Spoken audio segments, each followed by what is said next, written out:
year, starting where else but January. And first up, the body snatcher, Mike McCallum against James Lights Out Toney. So, James Toney, only 3 years a professional and already with 29 fights under his belt against seasoned campaigner and two-time world champion Mike McCallum. The stage was set for what was to be a classic boxer-puncher encounter. Working away here, using all the tools in the box. Caught with a good right, though, by Toney, who looks dangerous.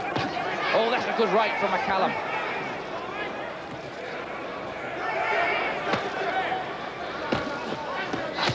Oh, a great countering right from Toney. And I think McCallum was hurt by that. McCallum was definitely shaken by that right. Yeah, he's been desperate to throw that right hand all night. You know, what he's doing is he's leaning back, drawing in McCallum and coming back with his own strong punches. What a round this is. Great right from Toney. McCallum coming back hard at him and landing some good, solid headshots of his own.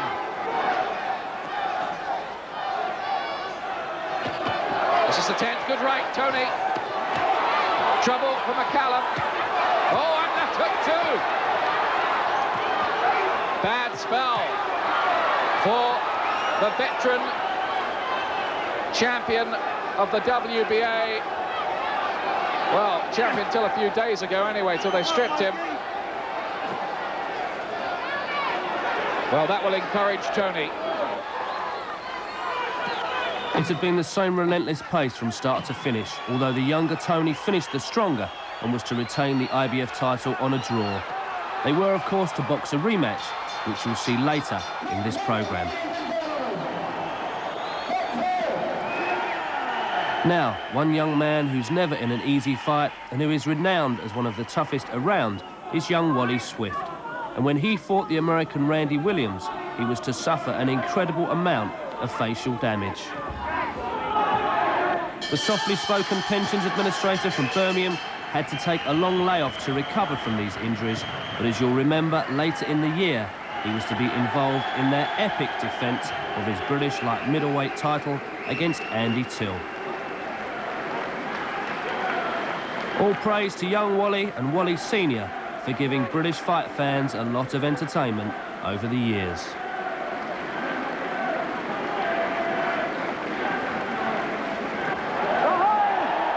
The cruiserweight division is one of the least recognised of the weight classes, but has thrown up some very competent boxers. One such is the Paris-based African Anakle Wamba, who retained his title here with a victory over the Italian Duran. Referee Richard Steele doing exactly the right thing by stopping this one. It's always interesting watching the young pretenders develop into class boxers, and one young man on his way is Roy Jones Jr., seen here destroying the former world welterweight champion Jorge Vaca. Jones is well worth keeping an eye on. As is this man, Iran the Blade Barkley, rarely in a dull fight. Here he took on the schoolboy Darren Van Horn for Van Horn's IBF super middleweight title. Explosive it most certainly was. Second round, scheduled for 12 in defense of Darren Van Horn's IBF super middleweight title. Van Horn's got to get cooking here, and he's taking left hands. He's taking a lot of those left hands.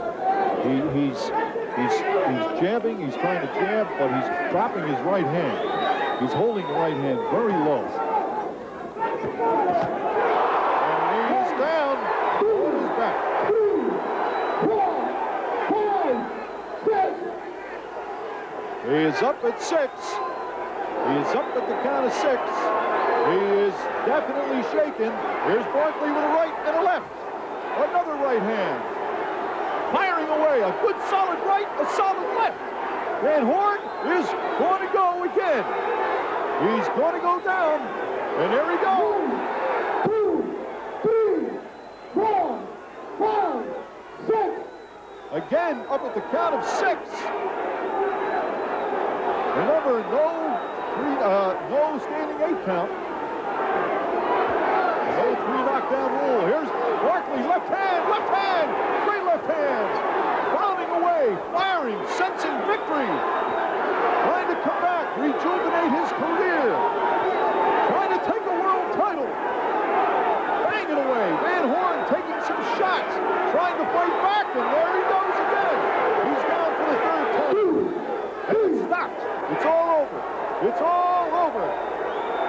So Barkley claimed the IBF super middleweight title and was to go on to greater honours, which you'll see later. One of the most entertaining of boxers to watch is Meldrick TNT Taylor, the former Olympic golden boy. But he didn't have it all his own way when he fought Glenwood Brown. This knockdown coming in the 4th round. 5, 6, 7, 8. Many people have said that Taylor was not the same fighter since that loss to the great Julio Cesar Chavez a year or two back. But the great thing about being a champion is your ability to come back in the face of adversity. And Taylor was to use his amazing hand speed and ring craft to eventually overcome the very game Glenwood the Real Beast Brown over the 12-round distance.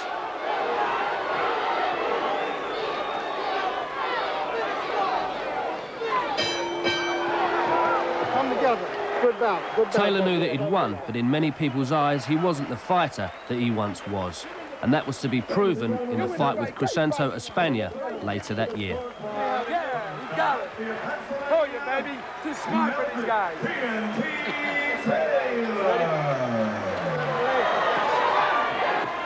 One of the best supported of British boxers is Henry Wharton, seen here winning a 10-round decision over American Nicky Walker. Wharton was to eventually win the British super middleweight title in Leeds, and one thing's for sure, he'll always sell a ticket or two, especially when he fights at home. Just look at the crowd that turned up for this, a non-title fight.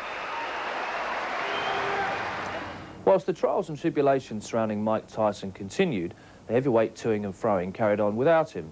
And two of the most highly touted of the young pretenders to Evander Holyfield's crown were Britain's Lennox Lewis and America's Michael Moorer. They appeared on the same bill at Caesars Palace, Las Vegas, with Lewis eager to impress the American audience. And so, February, Lewis's first outing of the year, and his opponent, Levi Billups.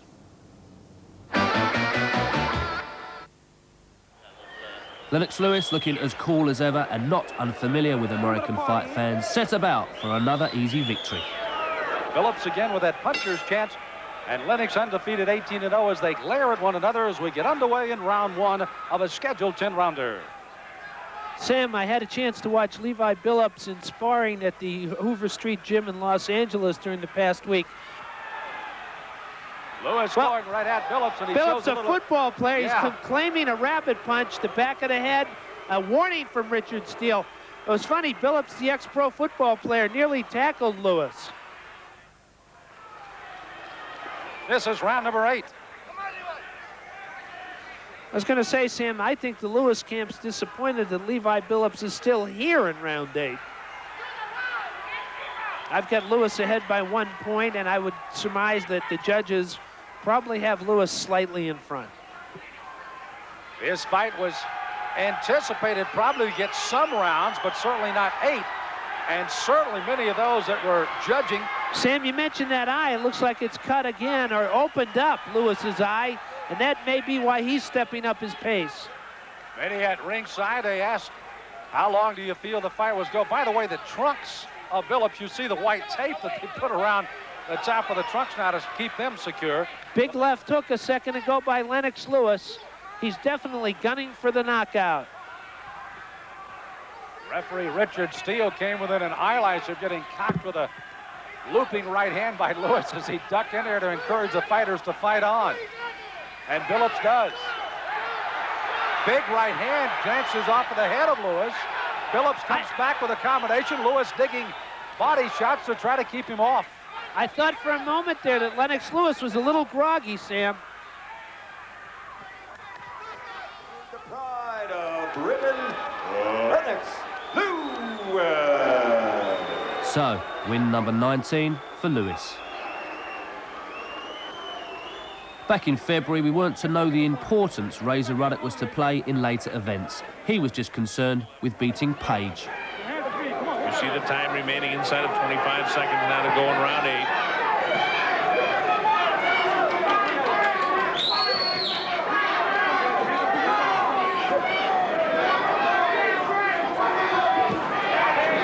Ruddock lands a right hand, scores the left hook, another uppercut. Right hand catches him good. He's ready to go now, but how he's standing up is beyond me. He nails him, and the ropes are holding him up now. Cortez will have to move in. And he does move into the closing seconds. Greg Page's legs were buckled. He doesn't know where he is right now. It's a good thing that bell sounded. And whether they can revive him now in between rounds. Oh, no. Cortez has stopped the fight. It's all over. He stopped the fight. This won't be popular. Ruddock then on the comeback trail, but what of the young southpaw Mora up against the colossal Mike the Giant White? So the time for Mora to put away White is slowly ebbing away. Well, Mike White is fighting a survival fight, and that's the hardest guy in the world to knock out, is a guy that's fighting to hang in there. Boy, don't go away. Larry Merchant of HBO will be interviewing Michael Moore along with Emmanuel Stewart in the ring. And it will be very interesting to find out his thoughts on, first of all, having White down early in the first round, again in the seventh, and not really being able or even doing what we thought he might need to do to put him totally away. Sam, Michael Moore will remain undefeated here in the final 10 seconds, but I'm surprised at the lack of intensity in Moore. And he puts White down, and White is down, and he's saved by the bell. So here in the 10th round, again, White not able to get off his feet, up on his feet. And again, the bell sounded as White went down, so it does have to go to the cards. It is not a knockout. Mora with an easy win, but not in his usual style. And so, from the young pretenders to the old stagers, Larry Holmes was well into his comeback, and the last test as to whether he'd get a title shot was in the form of Ray Mercer.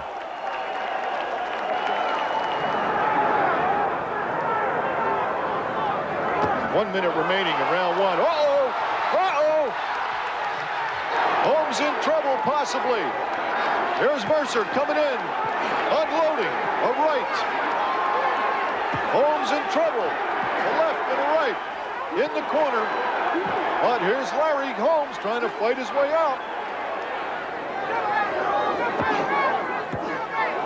Mercer. Halfway through round three. There's Holmes trying to turn it on.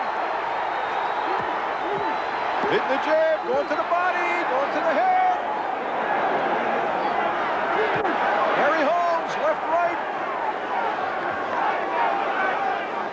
He's breathing heavily also. There's Mercer lunging. Holmes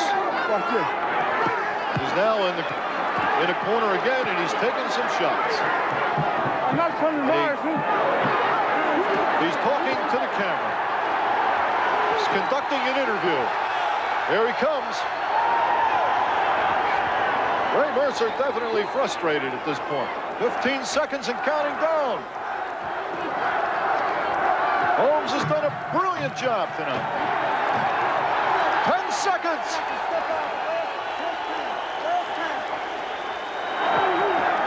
And it's all over.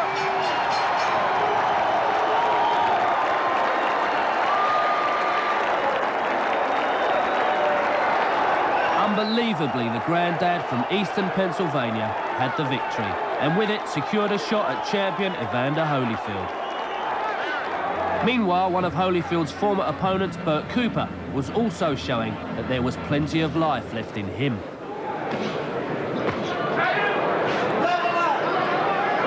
Built a lot like Joe Frazier, landing the right hands there. Uppercut lands. Another uppercut lands, and down goes Coffey for the second time in the fight. Bounce up to 4 and 5 and 6. I wonder if he's going to get up. It's up to 7 and 8 and 9 and 10. I think he's counted them out. A decisive, if somewhat bloody, victory for Cooper, and look out for his fight with Mora later in the show. And from one explosive puncher to another, and they don't come any more explosive than Julian the Hawk Jackson, the WBC middleweight champion. The opponent, Ishmael Negron. Don't blink. Here we go. Round number 1 scheduled for 12. In the powder blue trunks is Ishmael Negron. Julian Jackson in the multicolored trunks, and he goes on the assault immediately. When he gets a guy in trouble, he knows how to finish him. He's also a classy enough fighter to realize that he can be patient when he has to be. But grown. He's walking right through the hands out there, and Julian Jackson really pounding him. He looks so much stronger. Oh, how left hook catches him immediately. I don't think the grown will be able to get up. He's on Queer Street. He's not going to be able to get up. There isn't anybody quite like him. His record proves that. But the Virgin Islander had some competition for stoppage records when Crawford Ashley took on Jimmy Peters in defence of his British light heavyweight title. First defence of the title for Crawford Ashley. He's the man in the black shorts here. Jimmy Peters in the stripes.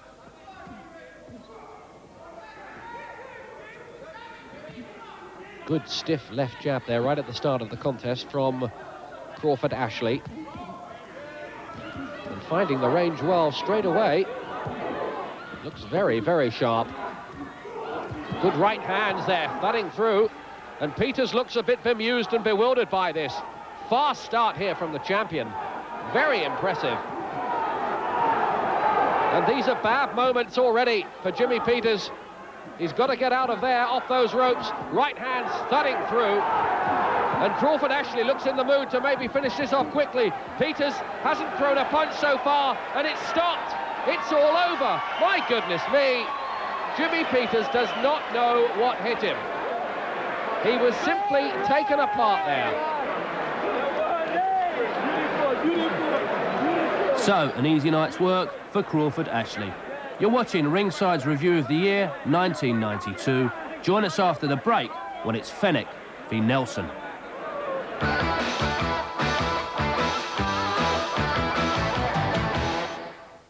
Prime time wrestling. It's about survival. You take nothing for granted. The defeated do make comebacks, do get revenge, and with Christmas here, there are going to be some surprises. Kamala was once in a coffin, but he has hidden powers. Ric Flair and Razor Ramon have been humiliated, but they are strong. Bret Hart defeats all comers, but it's getting harder. And what next for Mr. Perfect? Don't miss Primetime Wrestling Thursday night at 6, only on Sky Sports.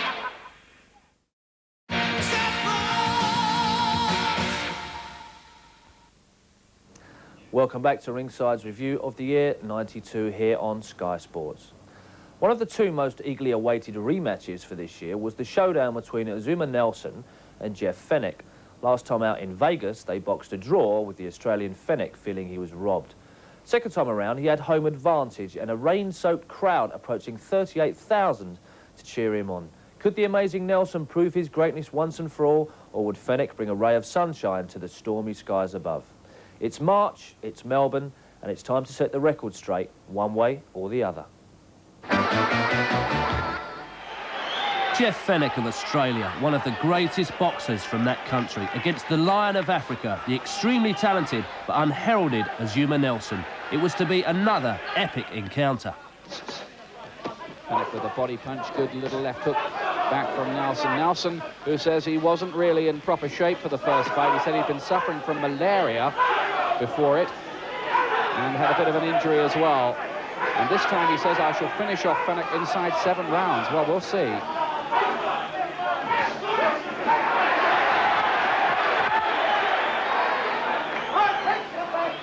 First fight was one of the best you'll ever see.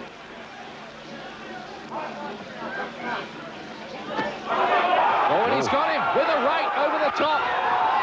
First round. My goodness me. Jeff Fenech goes down. He's been floored before by Mario Martinez and Samat Kayakaroon, but that's shocked this crowd here. Nelson's punch power. Well, just as we were saying, he can hit, and this is problems in the first round, Mickey, here for Jeff Fenech.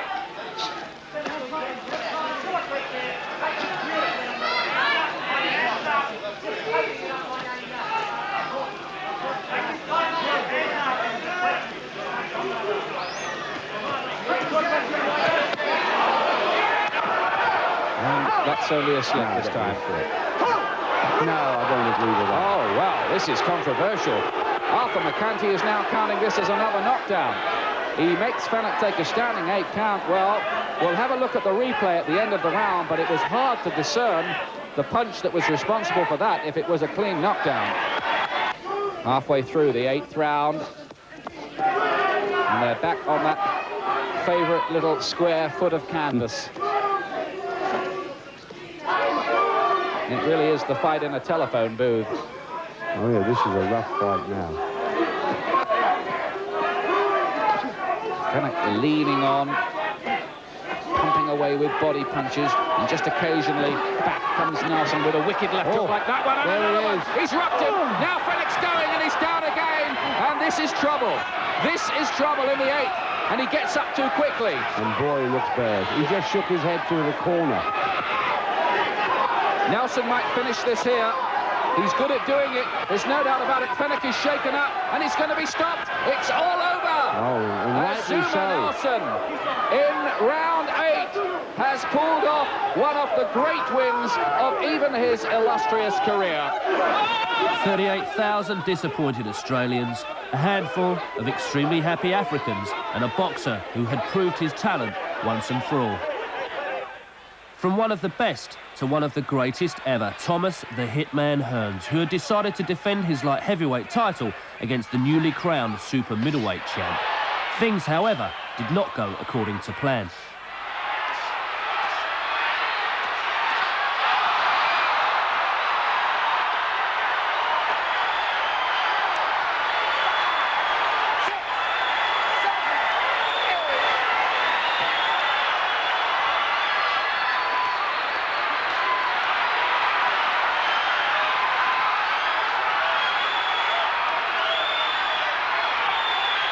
So, as early as the 4th, Hearns in trouble. But you're not a legend for nothing, and he managed to see things through to the 12th. Both men had taken an unbelievable amount of punishment, their faces testament to that. And at the final bell, scant regard from Barkley for the man that he'd shared the ring with. Hearns, I think, knowing that his title had gone. And Barkley, a 2-time world champion in the space of 2 months.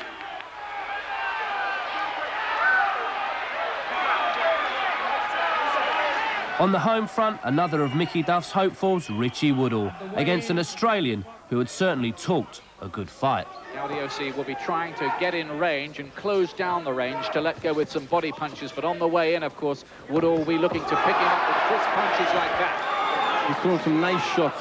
His jab's very sharp, his right hand. He's getting everything working pretty early in this fight.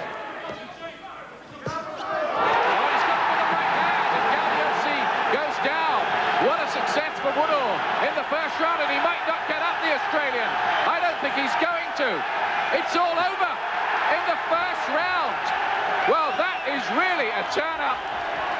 Richie Woodall is the Commonwealth middleweight champion, and that was in very few pre-fight scripts that he would knock out Gaudiosi, who'd been unbeaten since 1989, like that. So Mickey Duff had 2 exciting prospects in the shape of Wharton and Woodall. One of the busiest world champions was the IBF's middleweight, James Lights Out Toney. Since winning the title from Michael Nunn, he'd made no fewer than 4 successful defences. And this fight with Glenn Wolfe, his 5th defence, came within a year of that Nunn victory.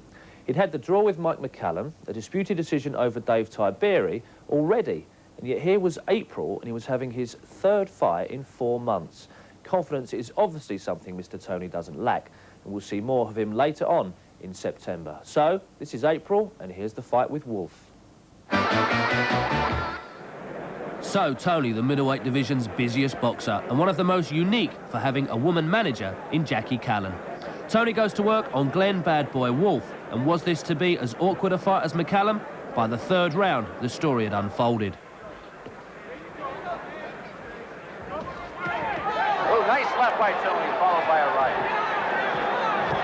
More aggressive for Wolfe.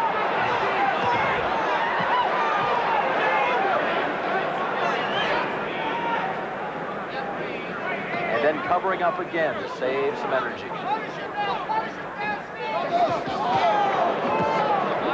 Left hand, squarely lands.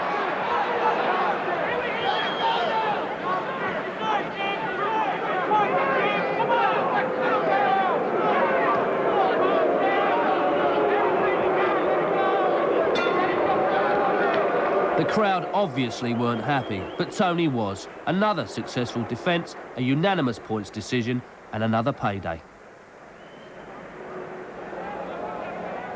Now, this man you won't recognise, Akinobu Hironaka, a Japanese light welterweight. This man, however, you might. Edwin Rosario, a very famous name in the world boxing scene and no doubt favourite in this clash. But the thing with favourites, well, ask any gambler. It's the WBA light welterweight title, first round.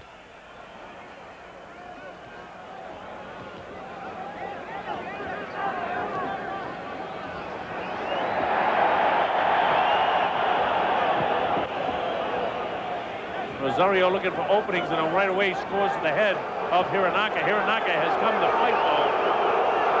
The crowd in attendance not crazy about the Puerto Rican fighters, and I know that we've got a big audience in the Virgin Islands and in Puerto Rico. The reason for that is because there's such great rivalries between the Mexican fighters and the Puerto Rican fighters. Of course, later on you got Chavez and Hernandez. As the fellow from Okinawa, Japan, comes on to Edwin Chapo Rosario. Rosario, fantastic boxer.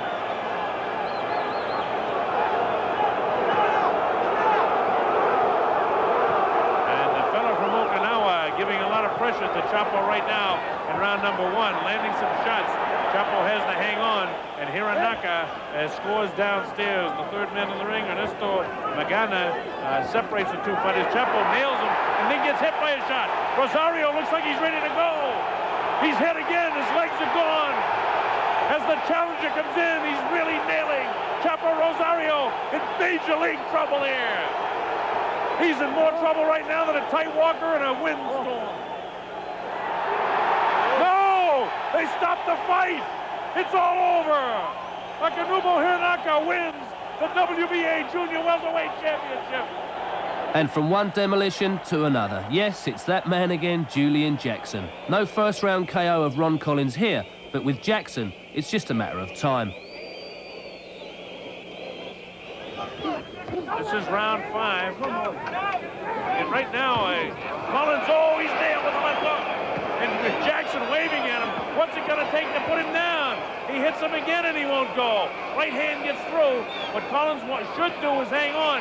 If he just stays there, and Collins finally goes down. Julian Jackson frustrated by the fact that this guy, the counts up to 5 and 6 and 7, his legs are still rubbery. That's it. The referee decides to stop the fight. It'll be scored as a 5th round TKO. From the best puncher in the world to the best boxer in the world, Julio Cesar Chavez. Enough said, really. Big right hand, left hook downstairs. Chavez punishes him to the body. Now you see the elbows come in by Hernandez. Hernandez is ready to go. He comes out the McKenty, and it's all over. It's all over. It'll be scored as a 5th round TKO. And when Angel Hernandez didn't answer it, Arthur McKenty moved in, and Julio Cesar Chavez, a tremendous job. From a man with the world at his feet to a man on the verge of greatness, Britain's Lennox Lewis. He was already British and European champ, and all that remained was Derek Williams's Commonwealth crown. Williams had asked the great Angelo Dundee for help with this one, but it would prove useless. Williams' head seems to have cleared, but Lewis knows now that he can hurt him, and he's got through again. It was lucky for Williams that the following left didn't find his target. That typical Lennox Lewis punch, that angled, chopping right hand, almost seems to come from over his head, just missing its target. Oh, what a right uppercut, and another one, and a right, and down Williams goes. That was impressive. Is he going to get up from that? 7, 8, 9, it's close, it's stopped, it's over, and Lennox Lewis, after 2 rather sluggish-looking rounds, gets the job done in the 3rd round. There's no question that undercard fights are never recognised for their true value. But in the case of Johnny Armour's Commonwealth Bantamweight Challenge, the public were in for a rare treat. Oh, he's caught a big right there, Armour. That's trouble for him. That shook him up all right. Bravely, he comes forward and starts slugging back at Dubé. But that right hand was the best punch of the contest so far from Ndaba Dubé. Can Armour just wear him down? It'll be some triumph if he manages to pull it off, but he has plenty of work still to do here.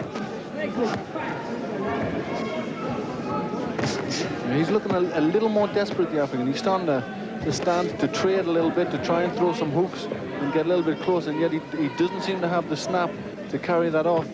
His jab's falling short now, so with a good right hand there. Hurt by that, Armour, that right hand. And look how he comes forward, he slips over there, Dubé. It was only a slip. Armour was in a spot of trouble. It was opportune that he did slip at that moment because he was looking to close in on the man from Kent. Armour looks a bit disorganised, but look at the way he comes back again. I think both men got caught with good little shots in that exchange. It really has been a very good fight.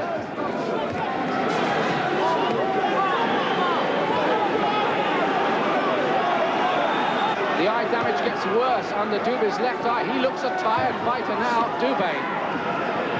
I think both men are very tired. It's been a very difficult fight, very hard fight. He went at it throughout. Dubé is feeling every minute of his 33 years now. And he's holding Armour behind him, and he's got him again! More punches raining in, he's in trouble here. The referee's taking a close look, and he's stopped! Can you believe it? With only seconds to go, with 10 seconds to go, Johnny Armour stops his man, and that is a famous victory. You will rarely see anything as dramatic as that in a British ring. Johnny Armour from Chatham, against the odds, pulls out the stoppage finish with about 10 seconds to go, and he is the Commonwealth Bantamweight Championship.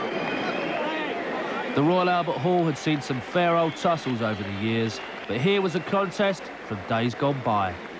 Armour was crowned the Commonwealth Bantamweight Champion, and his fight record hadn't even reached double figures. For poor Ndaba Dubé, despair, but he'd been involved in a memorable encounter. And hadn't this man thrilled us over the years, but the fairy tale of one Mike Gerard Tyson had gone irretrievably wrong. The former undisputed heavyweight champion had been on trial in Indianapolis for the alleged rape of one beauty queen, Desiree Washington.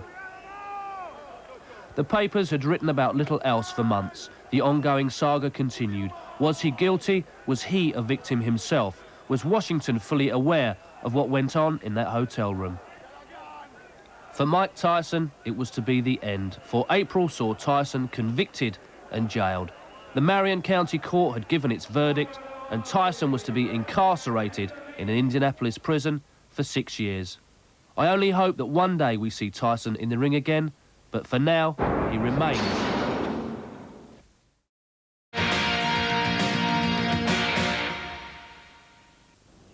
Welcome back to Sky Sports Ringside Review of the year 1992. Just as James Toney was busy notching up successful defence number 5, one of the best pound-for-pound boxers in the world was making himself even busier, making a 9th title defence. He was Orlando Canizales, the IBF Bantamweight champion, and in May we brought you highlights of just what an amazing boxer this man is. The opponent this time was the tough Colombian Francisco Alvarez. It takes a special breed of champion to defend his title 9 times, yet it's something the unheralded Orlando Canizales does with alarming regularity. Big punches again, closing seconds of the 12th round. Orlando continues to put on a clinic here. Just enjoy this final seconds of a title defense.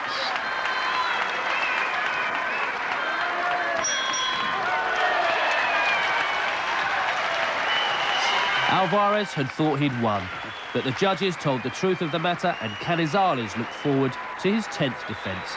When will he get the recognition he deserves?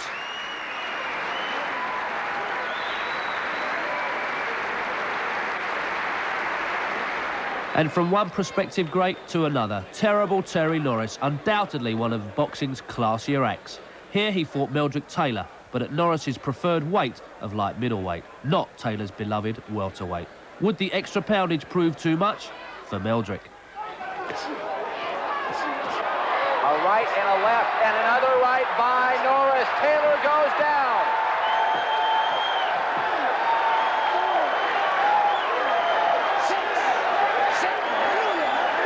He went down against Glenwood Brown, but that was in the first. Uppercut from Norris. And a right that hurt him. And another right, and Taylor's down again.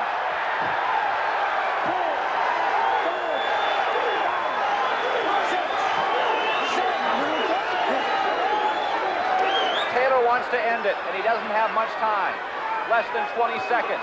A left hurts Taylor, and a right hurts him again. Meldrick is in huge trouble. Millslade stops the fight. It is over. It is over. And of course, worse was to come for Taylor and indeed his management later in the year. Now, one young Englishman who talked a good fight was Johnny Nelson from Sheffield. Labelled the Entertainer, he was to do anything but entertain in this, his second world title shot.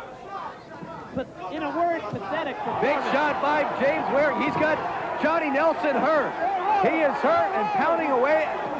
Larry Doggett. Don't hit him in the back of the head. Break Waring. I got They're tied up. Johnny Nelson is definitely hurt. Those are illegal rabbit punches, but Waring got away with them. Yeah. Johnny had simply frozen, as he had done in his first world title shot against Carlos de Leon. Waring was still the champ. Now, if ever there was a lesson to be learned about giving your all in the ring, these two were about to educate us. Mora v Cooper, the WBO Heavyweight Championship of the world.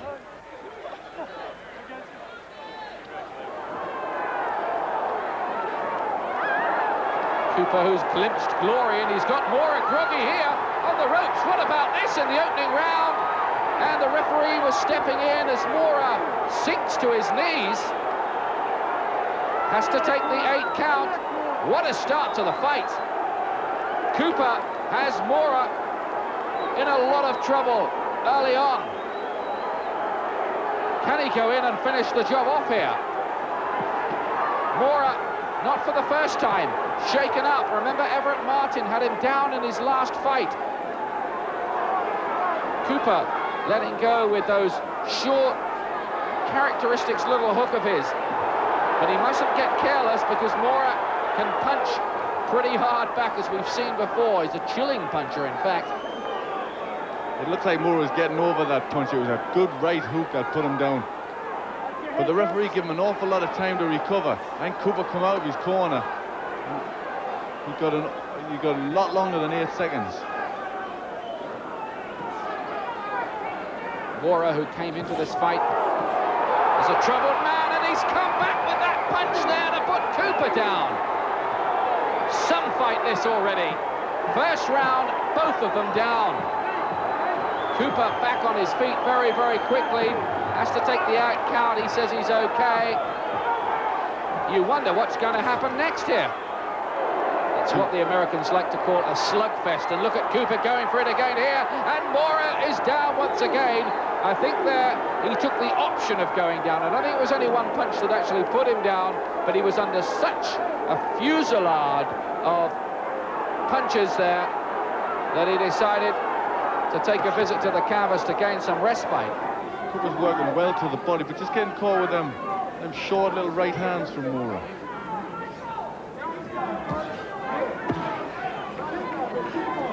Oh, he got it with the right.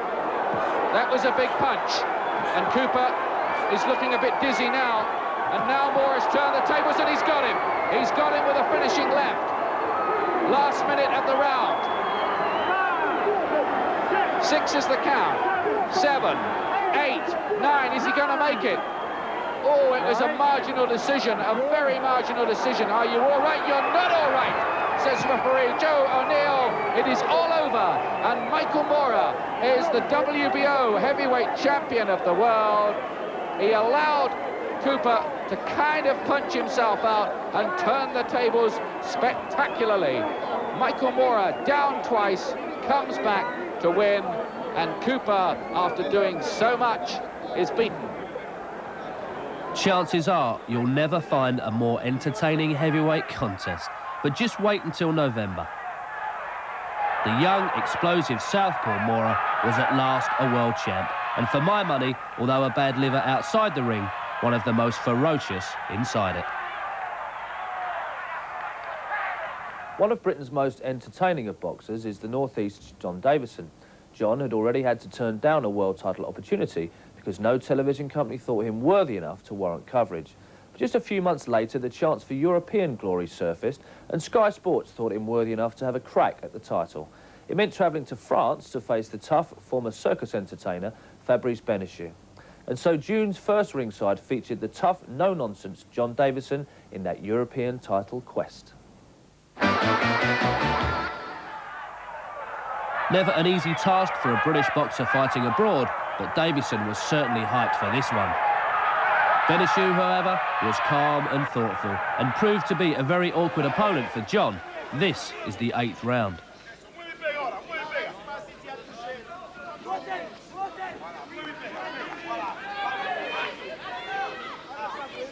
Both gritty and durable, so it's going to be a very attritional battle, a battle of wills and spirits over the closing rounds. Oh, these are good shots from Benechou, and Davison is hurt. Davison is shaken up by those. Bad moments here for the British challenger. And the French crowd come to life as those land, and John Davison there was really shaken up, and I think his head's clearing now. But once again, he's caught, and this is a big round for the champion. Davison mustn't get careless here, but he wants to trade. Well, goodness me. Well, suddenly there, it all seemed to be slipping away from Davison. He's got to hang on in there. He's got to get through this.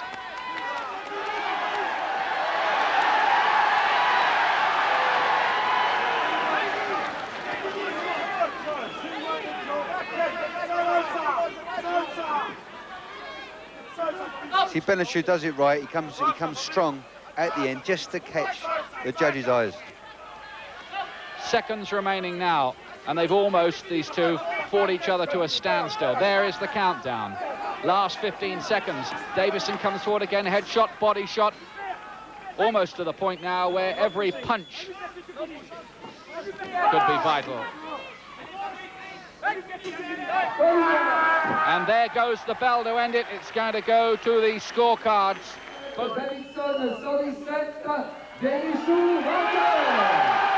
Benechou the champion, but a braver warrior than Davison, it's hard to find.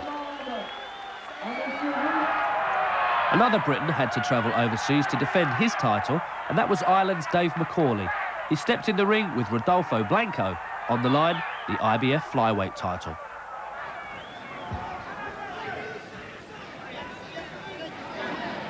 Blanco with those short little left jabs which travel not very far, but ram home like that. Stinging little punches, but then McCauley coming back with his. Like all the best fights, it's got moods to it, this fight, hasn't it? And hang on, the referee here, low punches and 1 point off for Rodolfo Blanco. Blanco has a point deducted in the 9th round. How crucial might that turn out to be for low blows? And he has been guilty of that more than once, and the referee deciding to step in. Just the impression that McCauley is outworking Blanco ever so slightly. He is. He's putting better. The last few rounds I've seen him just start to pull ahead, put better combinations. Another beautiful. That's been his best shot of the fight. A left hook, right hand. Stopped Blanco in his tracks, those did. His legs stiffen, but look at the Colombian come back.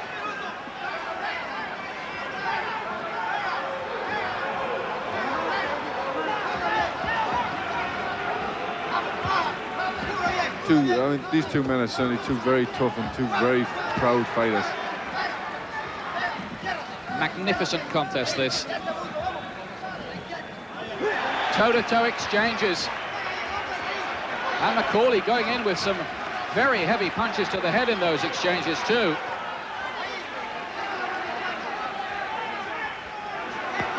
Kind of sagged back against the ropes there, McCauley. Extremely tired, but still capable of letting go with some real firepower. As the bell goes to end it, it's going to go to a points decision. They both lift their arms aloft. They're both lifted up. And, well, that was a very close fight indeed.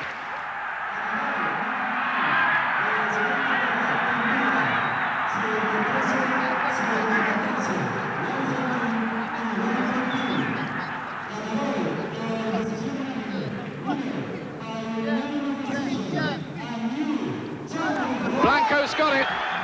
Blanco looked amazed enough, and he had every right to be. Macaulay and hundreds of observers had thought he'd been robbed, but the title changed hands. Anaklay Wamba was due to defend his title again. The opponent, a Russian, Andrei Rudenko. What were the chances of him becoming the Soviets' first world champion? Oh, he's got him. Two right hands. They shook him up all right. And another one. Oh, Rudenko here in terrible trouble. Down he goes like a tree in a hurricane. He threw some good shots there, some good solid shots, stood over him and really just beat him down to the canvas. He doesn't look in any state to go on. Is Joe Cortez going to let him go on? He isn't. From a current world cruiserweight champion to a former undisputed world cruiserweight champion, and Holyfield's first outing since Burt Cooper. This time it was the old campaigner, Larry Holmes.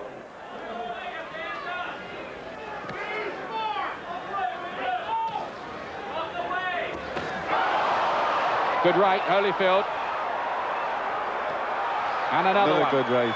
Starting to get through now in this round.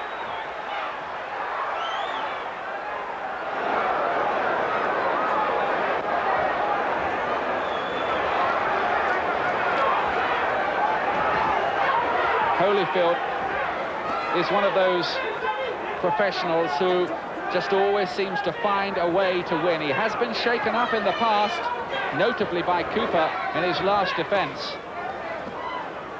But even then, he survived and he delivered the victory.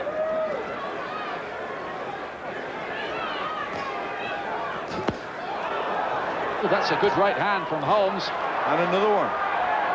He's looking very casual, Holyfield. Yes, he is. He's suddenly looks very lackluster and lethargic. I don't know whether the heat of this Las Vegas night's getting to him a bit. It is up over 80 degrees. Bad patch of the fight for Holyfield.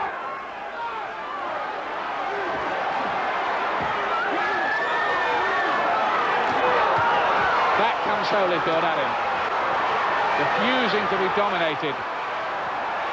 That's his fighting pride. And now Holmes having to cover up. Decent last round.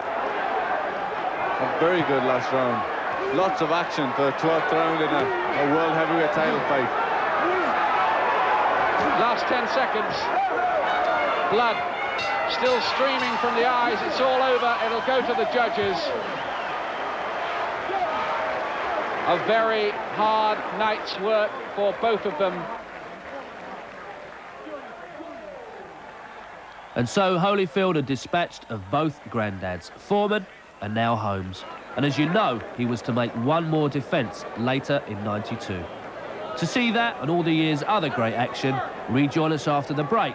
Plenty still to come.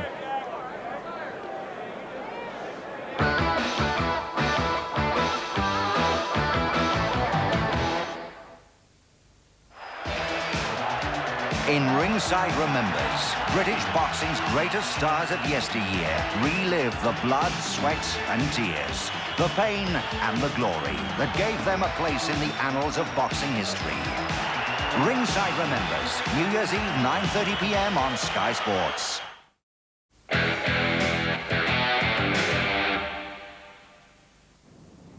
You're watching Ringside's review of the year 1992. Thanks for staying with us.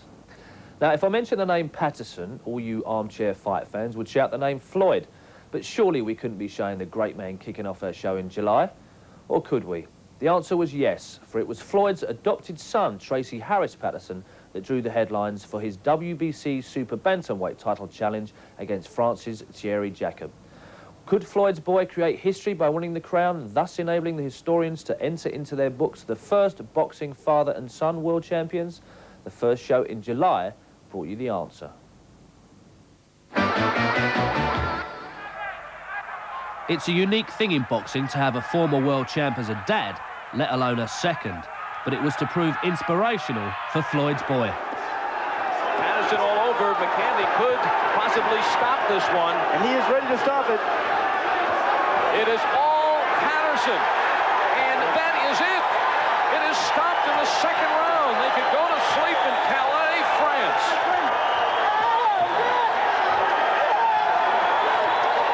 A more proud father in the world at that moment would have been hard to find. Now, what would Floyd have made of this man in his day? And more importantly, what would Joe Hipp make of him? Oh, good. Solid. Oh, good right hand to the ribs. Oh! And there was a good scoring combination by Joe Hipp. And a good elbow to the throat by Joe Hipp. He was a football player. Forearm shiver. Oh, you saw there how awkward and really unpolished a fighter Joe is. I mean, as he just kind of plodded in and missed the right hand. Missed that. But the fact of the matter is, Joe Hipp right now is a fresher fighter, and that really is the story of the fight. And it looks like, based upon this round and the last two before it, that unless Tommy Morrison does get a second or third win or whatever he's looking for, that Joe Hipp can just walk into him, as limited as Joe Hipp is, and just on the basis of superior endurance, can win this fight. 4 minutes of boxing left. This is the final minute of the ninth. Wide open the mouth of Tommy Morrison, absolutely exhausted.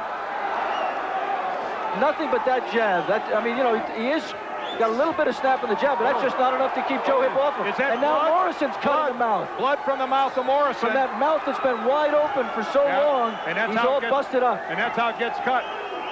You can't fight with your mouth open. Oh, a good right hand by Morrison, and that hurts Joe Hipp.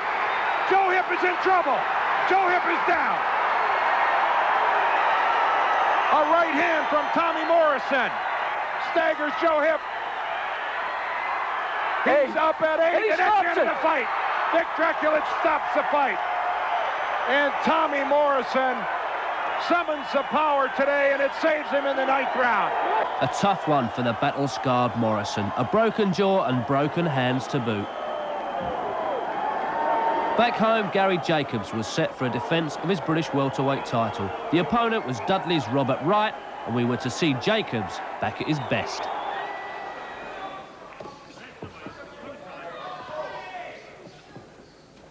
If Wright could jab, he might just make Jacobs think on the way in a bit more instead of setting himself for all these body attacks. He was getting a lot of success in the first 2 rounds with that right hand over the top. He's not, you know, but he's got to size him up with the left hand first. Then get away. He's not winning nothing inside. There's good speed and timing about Jacobs' punches tonight, isn't there? Yeah, he's certainly putting them together well. There's hurtful rights underneath the ribs again. Some of those, you really knock the wind out. He's got it with a right uppercut. He's shaken up again here, right? And he can't surely take much more of that. And Wright's all over the place. He may be on the verge of being stopped here, but somehow he summons the courage to fight back. His gum shield's out again, and the sheer weight of pressure tells, and he's down. His gum shield's on the floor. The count's at 6, 7, 8, 9. He's up at 9, and he's stopped. It's all over. You're not going on, says Roy Francis. And Gary Jacobs has retained his British welterweight championship in impressive and emphatic fashion. Very impressive and very emphatic indeed. Jacobs was back. Now to a world heavyweight title eliminator. Riddick Big Daddy Bowe against Pierre Kurtzer. The winner of this would meet Holyfield. The loser was to fight another eliminator against Britain's Frank Bruno. Get the picture?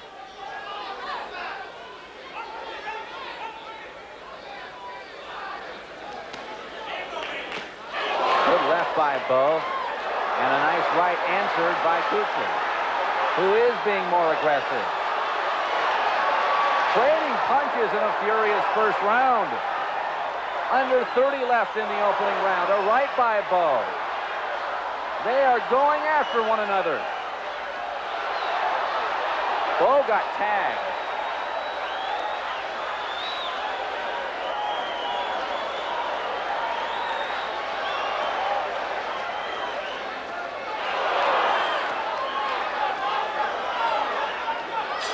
I think it's safe to say the feeling out process is over.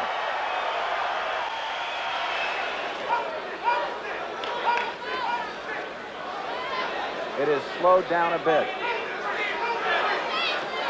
right hand by Bo, who tags him again.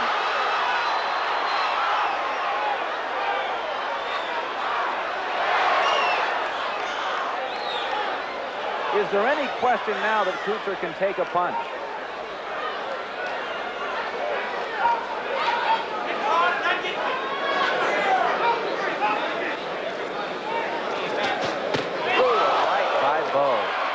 Quite possibly sounded worse than it was.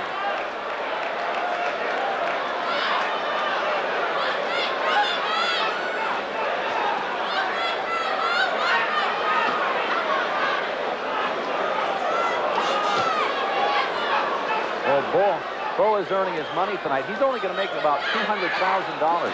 He feels he's being vastly underpaid. Of course, if he wins, he'll make in the millions, the low millions perhaps, against Evander Holyfield.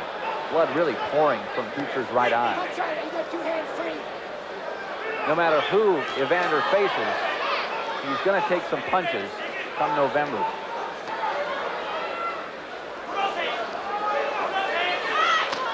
Good right by Bo. Under 10 in the round, and there it is.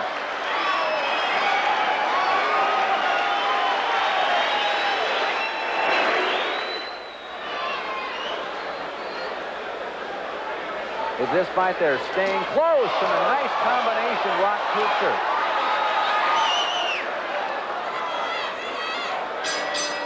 He didn't even wobble, though.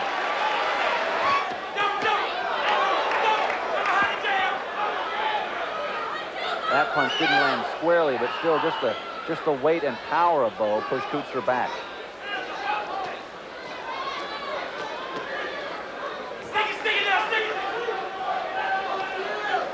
This a shining moment for Bo. Many people know little about him, and Kuchar's in trouble again, motioning as though he's hurt. Did he take a thumb? Bo taking batting practice on him. Mills Lane calls it off. Big Daddy then the victor, and the man who was to meet Holyfield for the undisputed crown. All credit, though, to Kurtzer, a limited boxer, but wouldn't you want his chin? He, of course, lost to Bruno, and yet meets Foreman next year. A glutton for punishment? With Riddick Bowe having earned his title shot against Evander Holyfield and Lennox Lewis having signed to meet the dangerous Donovan Razor Ruddock, the also-rans of the heavyweight division were still trading blows in the hope of eternal glory and, of course, financial reward. A name still on everybody's lips and in most championship ratings was Tim Witherspoon. He was still treading the canvas like an old music hall act, taking supposed easy fights while waiting for his moment of glory. So August kicked off with a look at the former world heavyweight champion in his matchup with Everett Bigfoot Martin.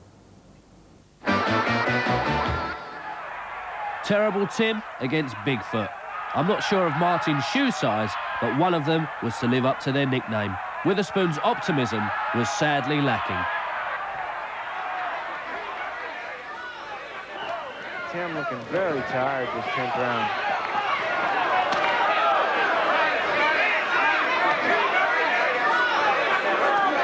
Tim Witherspoon ranked number 5 in the world by the WBC, but his arrow had been pointing up, and after this performance, the arrow pointing down. Until he comes in and proves that he is indeed the former heavyweight champ that still has a future in this game.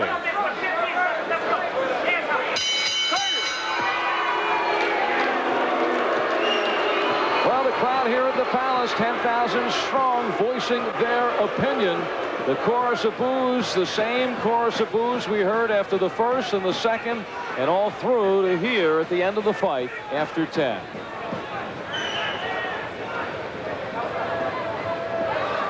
That loss was to cost Witherspoon dearly. He really was an also-ran now. And for Martin, still a journeyman, but with a prize scalp under his ample belt. Another former world champion doing the rounds was Mike Dokes. What would he make of Jesse Ferguson? Goes the final 10 seconds, no knockdowns in this fight. Ferguson teeing off with some of his best punches here in the 10th round.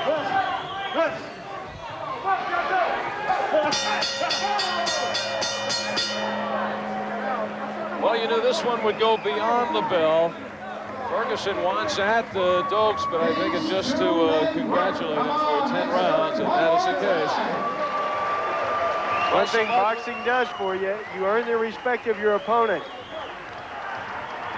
Dokes won, but didn't know at the time just how significant a victory that was to prove, but more on that later.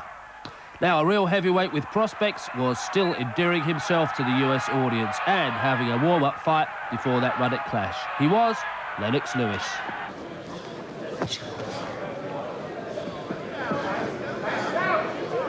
Surprisingly, Dixon says his big problem is he's a slow starter. Slow starter, but he has 5 first-round knockouts. If he's not careful, he's going to be a fast finisher. Well, he was a very slow starter against Selden last month. Matter of fact, he was down. Dixon was in the first round, then came back to fight 10 rounds.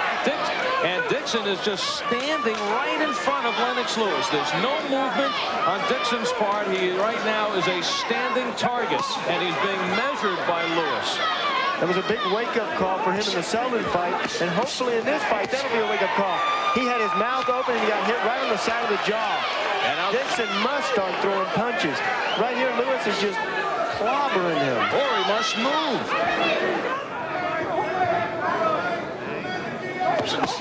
Oh, good right hand. The overhand right is the best punch that Lennox Lewis possesses. Mike Dixon can attest to that. Dixon, they want him between rounds. They told him, you just got to get busy. You got to start throwing punches. You saw two different fighters in that opening round from Lewis.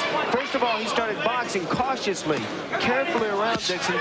Then when he saw that Dixon wasn't going to do anything in that opening round, he moved in, started becoming aggressive. Nice and clean. Stop the back of the head.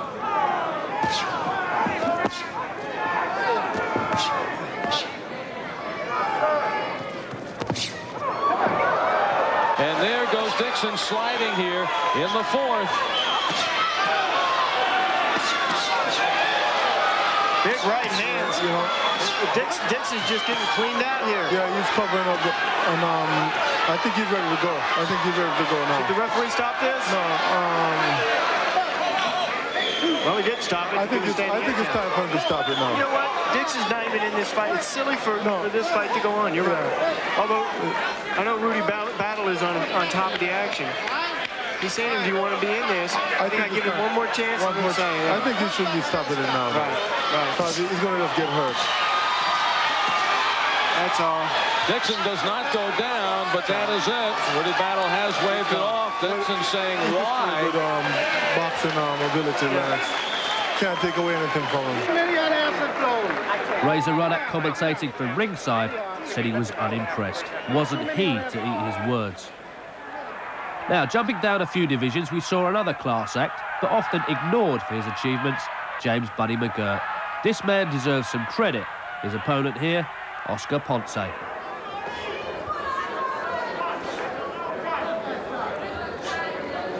Good left hook to the body by Oscar Ponce. You know, I was just going to ask you, maybe McGirt should step up his attack. And again, hitting on the break. He's going to get a warning from Arthur McCanny for a low blow. That was borderline, and it did hit him well below the belt kick. Left hook to the body. Ponce perhaps encouraged. He has landed some shots here, and he's coming a little bit faster now at McGirt. 10 seconds to go in round 7. Ponce goes down. No knockdown, obviously. McCanny wipes the gloves and waves them together. Little quick combination by Buddy McGirt as the round comes to an end.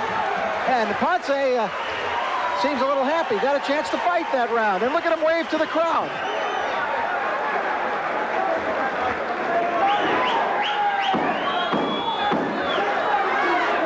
Oscar Ponce is going to go the distance with the champ.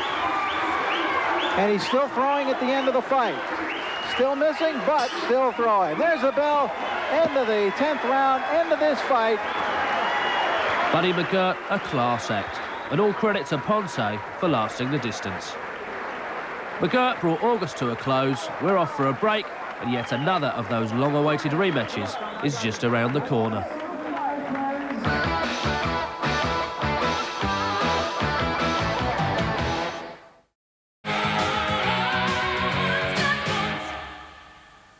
Welcome back. Still plenty of action to come, and in many respects, the best action involving one Lennox Lewis. But first, the second of those long-awaited rematches, this time featuring Mike McCallum and James Toney. They'd boxed a draw last time out. McCallum felt he'd been robbed. Toney thought he'd won easily. Usual story, really, but that's what rematches are for. And September kicked off with McCallum Toney 2. Sounds like a film sequel, doesn't it? But could the body snatcher put James's lights out? The cool, calm exterior of Mike McCallum showed little. The impatient, volatile Toney, even less. But this rematch was to ebb and flow like their first encounter. Toney jabbing with his left, looking for an opening with the right. McCallum lands glancing jabs off the forehead of James Toney.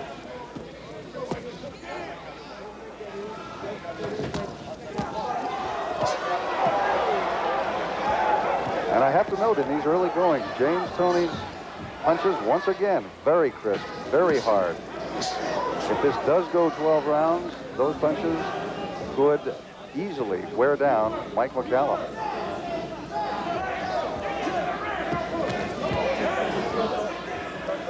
It is questionable whether Mike McCallum has the power per se to knock out James Toney. He certainly has the experience to outpoint James Toney, and thus far has done so. There is a strong right to the chin of Mike McCallum, but he recovers. Some tape is loose on the right glove of Mike McCallum. It's unlikely with 30 seconds left that Joe Cortez will stop the fight, however. It's been stopped 3 other times because of loose tape. We now have 20 seconds left in round 12 of the IBF middleweight championship bout between James Lights Out Toney and Mike Body Snatcher McCallum. There will be no lights out from James Toney tonight, and will McCallum be able to once again snatch a championship by successful shots to the body? And this is incredible. Cortez, with 4 seconds left, stops the bout, calls timeout to take care of the tape. Now says, come together. As we come to the end of the 12-round IBF middleweight championship bout, Mike McCallum with his arms in the air. James Toney looks very frustrated, pacing the ring like a frustrated boxer. He may well have reason for that. McCallum disconsolate, Toney nonchalant. What did McCallum have to do? For Toney, successful defence number 6. For McCallum, maybe a campaign at super middleweight. Back home, John Davison once again, a crowd pleaser if ever there was one, this time chasing domestic honours against Tim Driscoll.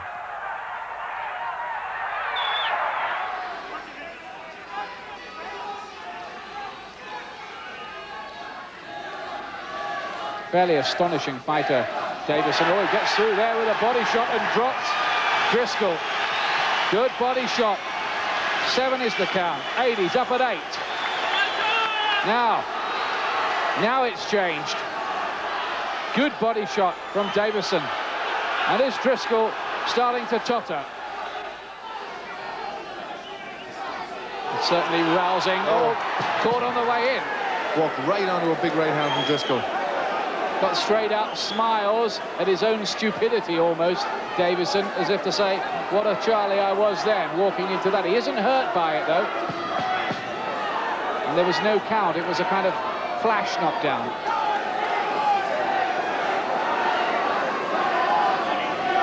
Well, let's hope he wasn't hurt.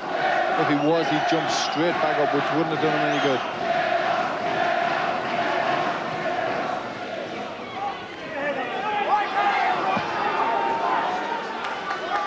Davison gives every indication in there of actually enjoying all this, doesn't he?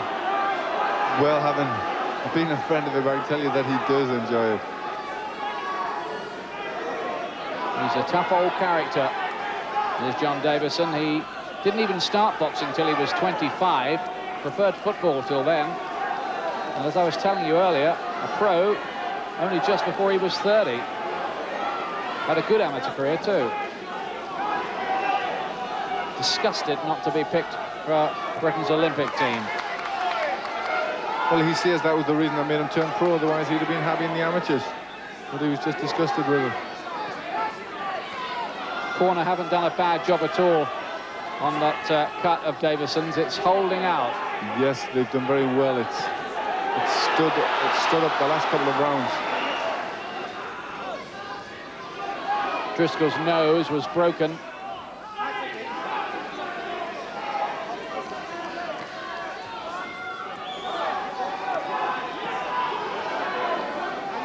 Gum shield of Driscoll has come out. Don't think the referee's seen it. Otherwise, he'd probably take it off to the corner to have it washed and rinsed. Driscoll with his nose in bad shape, the one that was broken last time. We've only got one, haven't they? Body shots again from Davison, and they're starting to do the trick, you feel? Yes, you feel that the strength's just slipping out of Tim Driscoll. Crunching body shots, he breathes heavily. And there's blood now and then a left, and I don't think Driscoll's not much left here now. And the atmosphere in here at the moment is like a lion's den. It's all over. He's counted out. He doesn't make it. A fine victory for John Davison, one of the true entertainers in the business. Always gives his all, lives to box, and earns every penny the hard way. Very reminiscent, in fact, of the man we saw back in January, Wally Swift, who had to defend his British light middleweight title against old stoneface Andy Till. This was a cracker from start to finish, and by the 12th round, there was nothing in it whatsoever. Well, this is such a good battle that you could envisage there might even be a third one between them.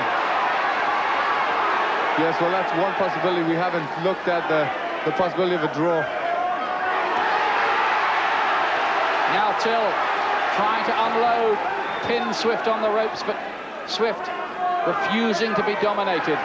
Oh, those are good punches from Till. He's coming on strong. Last minute. A good left right. Threw everything he had into them two shots.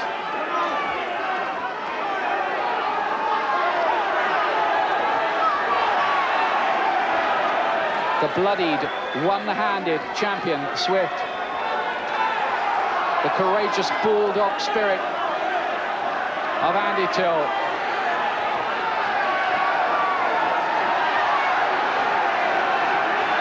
And it's close. You'll know in 20 seconds who's got this. They're fighting each other almost to a standstill here. A tremendous finish from both men, both throwing shots right to the final bell. Now, how about this? Bell any second. Still Swift, his mouth now gushing blood. What a fight to try and pick a winner.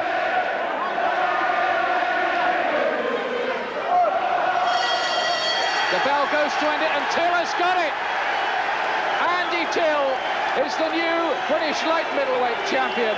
An unbelievable 12 rounds. Till the winner, and poor Wally, well, his injured hand hadn't helped, but who's to say he'd have won anyway. The greatest pound-for-pound boxer in the world today is undoubtedly Julio Cesar Chavez, and he stepped into the ring a couple of months back against probably the most flamboyant of all the boxers around today, the Macho Man, Hector Camacho.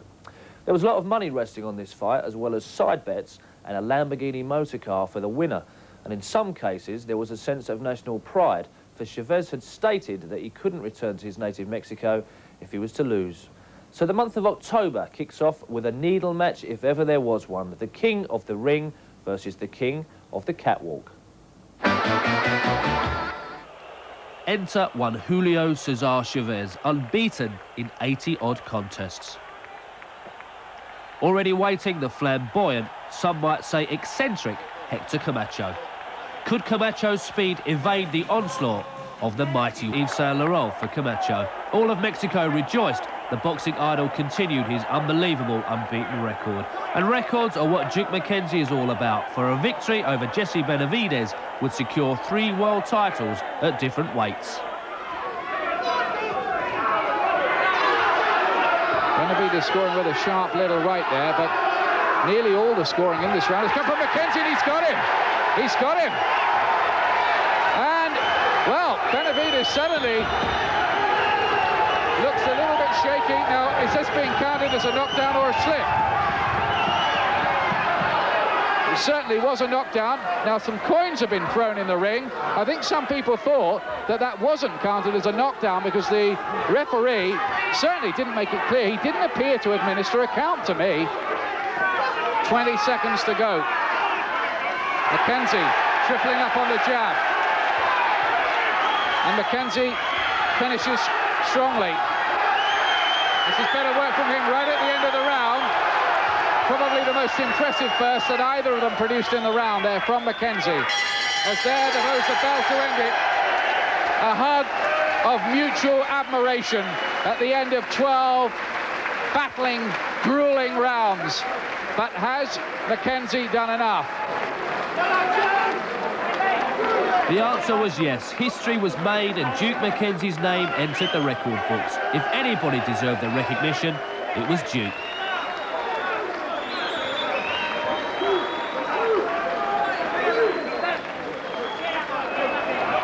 Still on the home front, former Golden Boy Tony Collins was on the comeback trail. His opponent here, the American Curtis Summit. Real roughhouse stuff. Collins acquitting himself very, very well in there. Just taking a breather for a moment, but he's landed the significant shots again at the start of this round, the 7th. Oh, body shot. Got him then, though, with the body shot.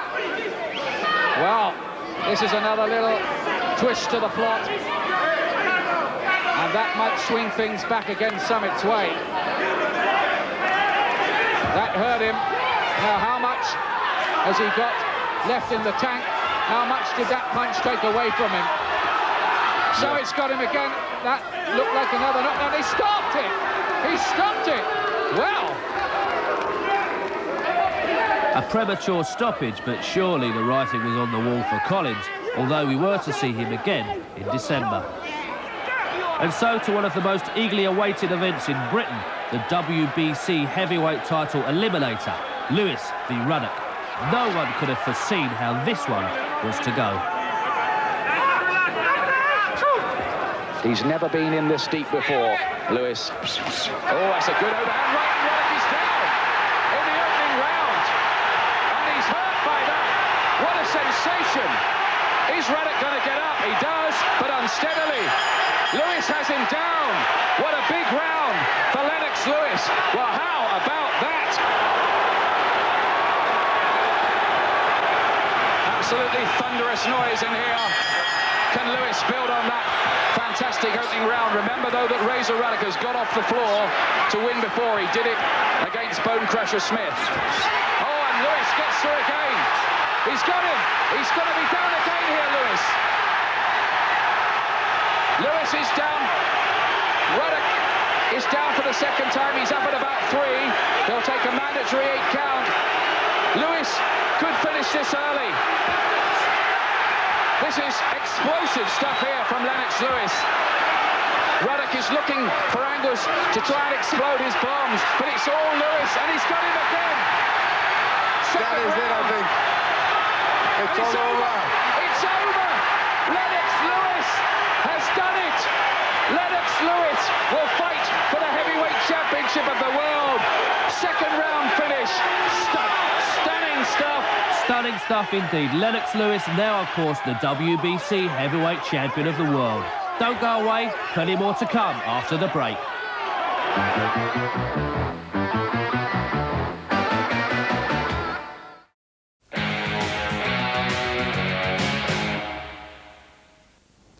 Welcome back. Just 2 months remain in this ringside review of 1992.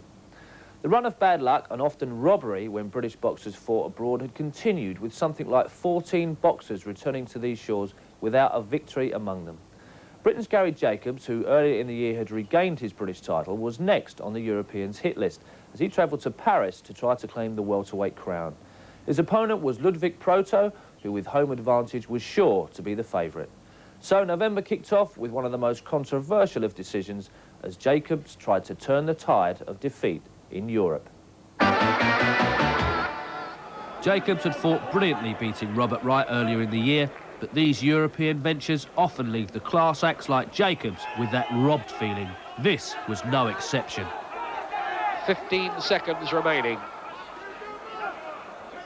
I have Jacobs as the winner of this contest if he stays on his feet. Even though I think Proto has probably done enough to take this last round. Well, both of them going to celebrations, take no notice of that at all.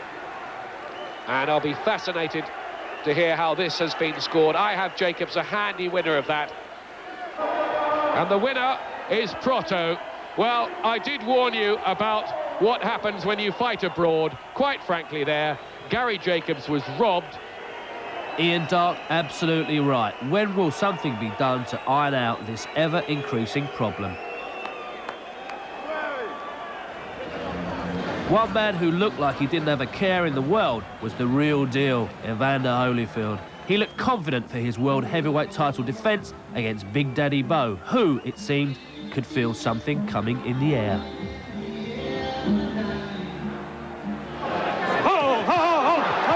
Referee Joe Cortez tries to go in. Bo gets him with the right hand and he shook Holyfield then. But look at Holyfield show his fighting heart. He wants to trade and he wants to go to war with Bo. Now, you wonder how wise those tactics might be against a man who outweighs him by 2 stone.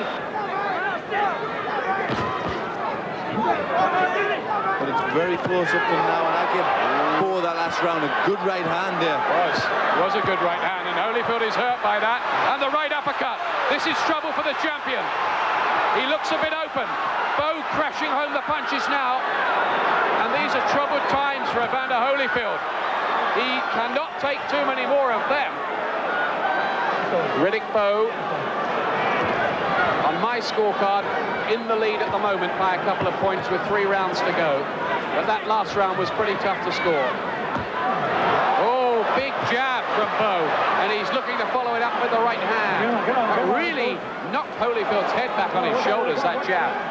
He has, when he uses it, it's a very, very strong jab, and a good uppercut. He's got him. In trouble. He's in trouble now. Holyfield is gone. Bowe senses the finish now.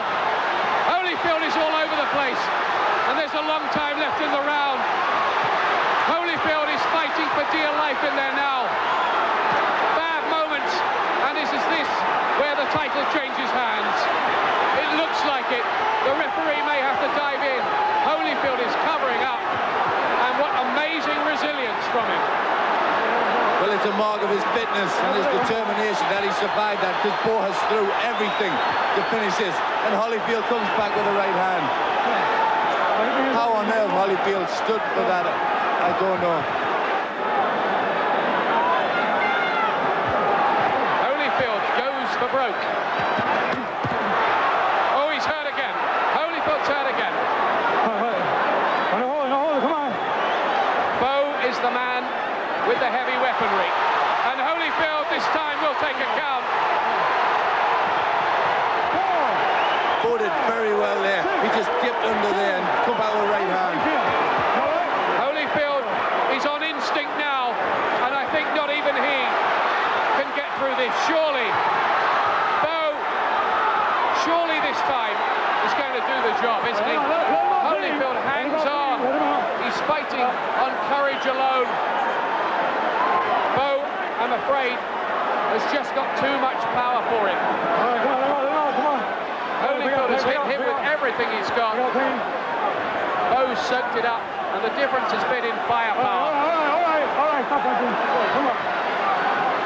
They say that a good big 'un will always beat a good little 'un, but we wondered whether Riddick Bowe really was a good big 'un. Tonight, I think he's proved it.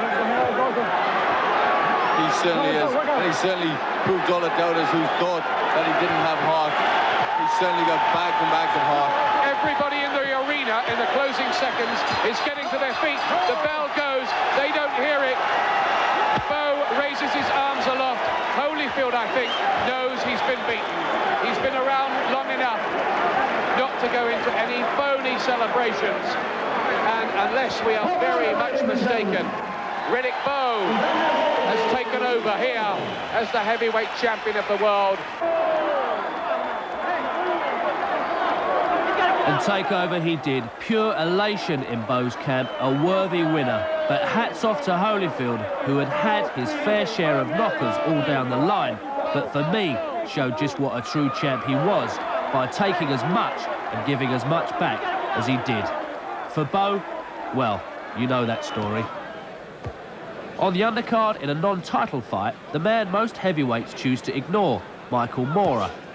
Moorer was up against a two-day substitute in Billy Wright, but it was Billy wrong when they got in the ring. He should have stayed at home.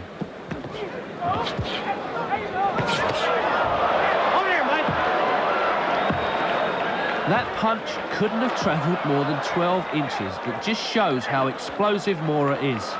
And an easy night's work for the ever-impressive southpaw.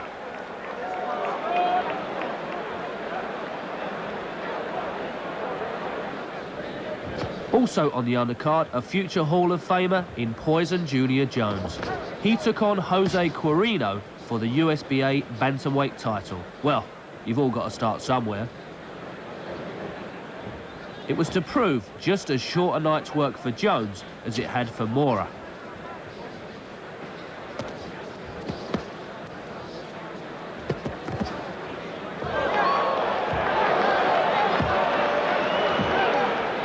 Quirino totally outclassed, totally outgunned, and totally out of it. Jones had done plenty of damage with that cluster of punches, but Quirino, well, he was eventually okay. I'll tell you what, I'm glad I do this for a living, aren't you? And as I said, watch out for Jones. He's got it all. He may even get a world title in '93.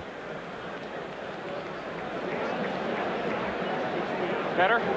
And on to more current events. The Glamour divisions had brought us some great contests, Holyfield Bo and McCallum Toney being two such fights. But way down among the lighter divisions was a young man having his 10th professional contest and already the Commonwealth Bantamweight champion, little Johnny Armour. He brought the house down when he won the title back in April with that late stoppage at the Royal Albert Hall. And we kicked off December by showing his first defence live at the slightly less grand but equally important Lewisham Theatre. The opponent for this, his first defence, Albert Musankabala, and Johnny put on a show. Fifth round here. Johnny Armour defending this Commonwealth Bantamweight title and making a pretty good fist of it so far. It's good to see he's thinking well. You know, he's throwing the jab, landed well, and then he's switching to the body. Nice shot from Musankabala, nice uppercut, but Armour came back well. For every one good punch Musankabala lands, so Armour's landing about 4, isn't he? That's right. That's the telling stuff. He's landing very well, and he's very quick to come back. If Musankabala every now and again does get through with a good shot, Armour straight back, you know, to stamp his authority on this contest.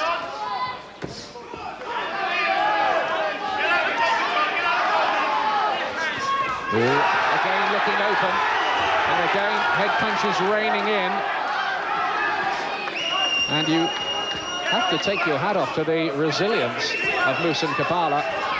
He really has been shipping a lot of punishment to the head. And Armour's quite prepared to trade with him because I think he thinks he's got a bit more of a dig, and I think he's probably right. Yes, but the African he's still there, takes good shots, but still keeps firing back. Armour's still got to be careful.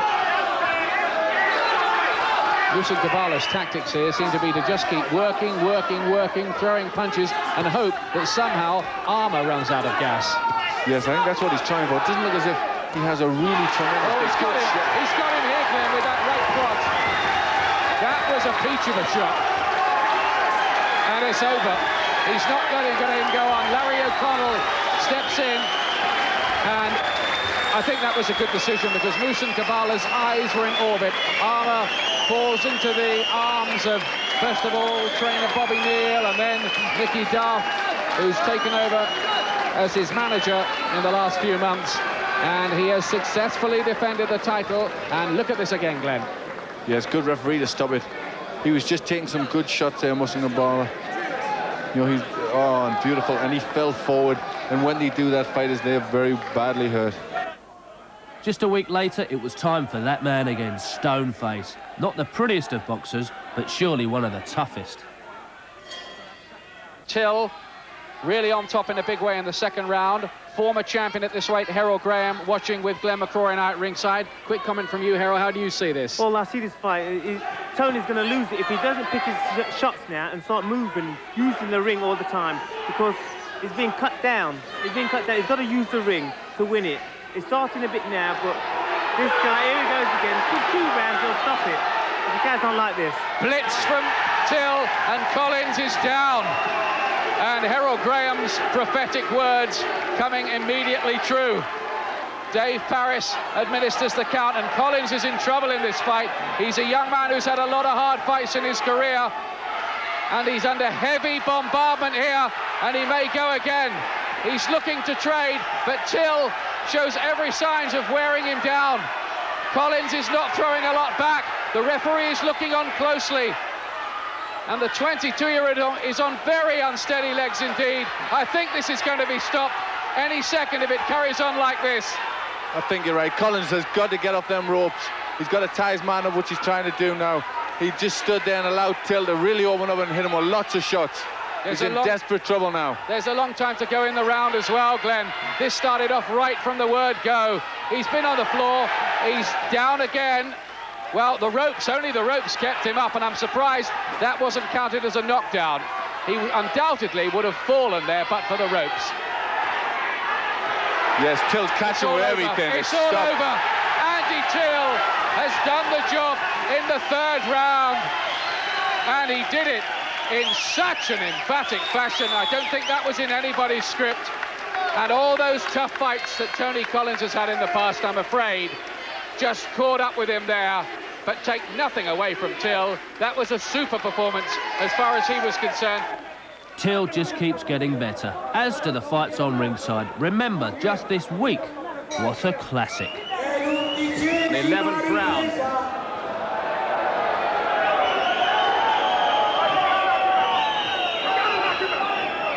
And my scorecard, and Cheetah has just edged back in front again. And he'll look to keep up that furious pace he set in the 10th. Body shots raining in, right hand, left hook. Oh, and McKinney seems to have walked away. And has he quit? Did he quit there? Smoger is going to give him a count there. He just walked away, and it looked to me like he was throwing in the towel. He gets the count, a standing count, and then Cheetah now is looking to finish the job. McKinney looks all out. He may not have a lot left.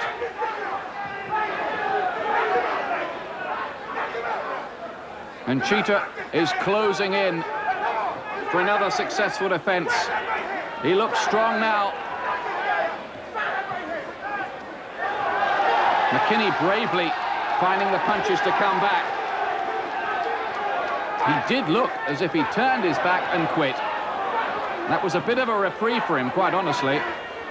And some referees might have called a halt there.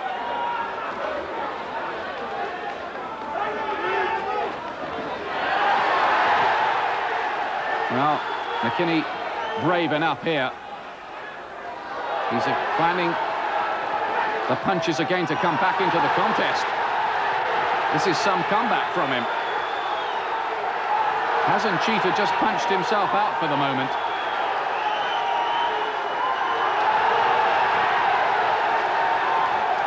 Right hand from McKinney there was a good shot. And I think that just momentarily dazed and Cheetah. Tremendous round, this. Oh, look at that right hand from McKinney. Can you believe it? Can you believe it? The man looked finished a minute ago. I don't think Cheetah's going to get up. Steve Smoger bellowing the count at him. But he's not hearing it, I don't think. It is over in astonishing fashion.